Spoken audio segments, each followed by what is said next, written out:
اللہ تعالیٰ ارشاد فرماتے ہیں وسع کرسیہ السماوات والارض کہ اللہ تعالیٰ کی کرسی نے آسمانوں اور زمینوں کو گھیر رکھا ہے، آسمانوں اور زمین کو اپنے احاطے میں لے رکھا ہے۔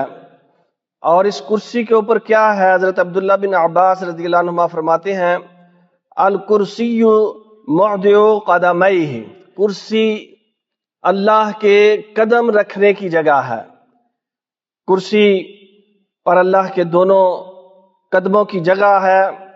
اور اسی نام سے ایک عظیم آیت ہے کہ جس کے متعلق حضرت ابی بن کعب رضی اللہ عنہ فرماتے ہیں کہ رسول اللہ صلی اللہ علیہ وسلم نے مجھ سے فرمایا اے ابو منذر، کیا تم جانتے ہو کہ قرآن پاک کی سب سے عظیم آیت کون سی ہے؟ تو وہ کہتے ہیں میں نے عرض کی اللہ اور اس کا رسول ہی زیادہ جانتا ہے۔ پھر کہتے ہیں اللہ کے رسول نے دوبارہ مجھ سے پوچھا ابو منذر، کیا تم جانتے ہو کہ قرآن پاک کے اندر سب سے عظیم آیت کون سی ہے؟ تو کہتے ہیں میں نے پھر عرض کیا اللہ لا الہ الا هو الحی القیوم، کہ آیت الکرسی یہ سب سے عظیم قرآن پاک کی آیت ہے۔